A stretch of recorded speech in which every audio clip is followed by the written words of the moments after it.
Newankubadde ng'amawanga ga Afrika mangi gali mu kaweefube w'okulwanyisa omusujja gw'ensiri okulaba ng'obulwadde buno buggweerawo ddala, okunoonyereza kulaga nga Uganda y'emu ku mawanga agakyasinze okutawaanyizibwa n'obulwadde buno obw'omusujja gw'ensiri, nga mu nsi yonna ekwata kifo kya 8 so ng'ate mu Afrika eri mu kifo kya 3, era nga kigambibwa nti kati ku buli bantu 10 ababeera mu malwaliro nga balwadde, 2 babeera ba musujja gwa nsiri, nga Daniel Kyabayinze, Director wa Public Health bw'annyonnyola. Ripoti yafulumya eraga nti tufuna abantu betujjanjaba omusujja milioni 13.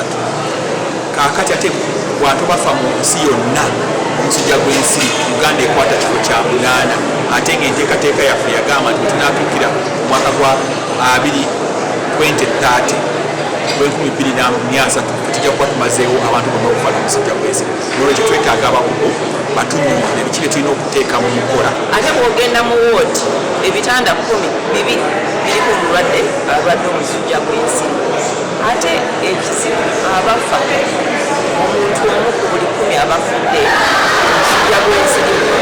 Kati mu kwongera okusala entoto ku ngeri ey'okulwanyisamu omusujja gw'ensiri, wategekeddwa olukuŋŋaana olugenda okumala ennaku 3 ku Speak Resort e Munyonyo okwongera amaanyi mu kino, era ng'amawanga agawera ddala 29 ge galwetabyemu. Ministries of State, Health, Finance to ensure that malaria remains a priority. Ng'aggulawo olukuŋŋaana luno, amyuka Sipiika wa Paalamenti Thomas Tayebwa asabye amawanga ga Afrika okukwataganira awamu okulwanyisa omusujja gw'ensiri mu ngeri y'agali awamu geegaluma ennyama.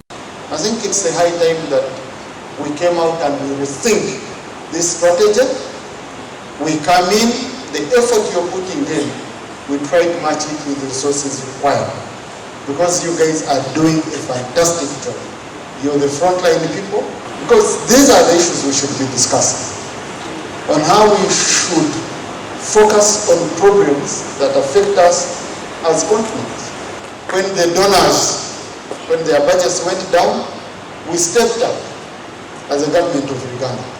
I hope now, though we've not yet reached desirable levels, we have tried our level best. And even in the next coming budget, we are going to step up the more. So that all these synergies and efforts needed. Ono agamba nti eggwanga erimu bwe lyagala okulwanyisa obulwadde buno ng'eddala teritaddeemu maanyi, obulwadde buno buba bwakuvaayo era buddemu butawaanya eggwanga eryo eribeera litataddeemu maanyi. I was telling my colleagues that now we import malaria to some countries. I think Kenya, you must be doing extremely well. Okay? But Rwanda, I think Rwanda has eliminated. But we shall keep importing some to you if we don't have concerted efforts. If Uganda remains with malaria and Kenya doesn't have, if Rwanda has eliminated and Uganda still has, I think cross-border.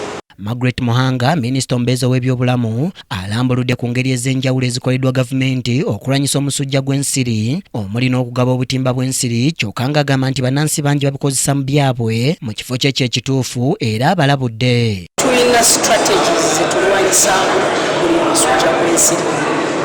Okulaba mbu buli maka g'abantu balina mosquito net, tubakubiriza nnyo ne tubagamba bannange obutimba bw'ensiri bwe tubawadde si bwakukamula mubisi zakuyamba abaana bwammwe obutalwala.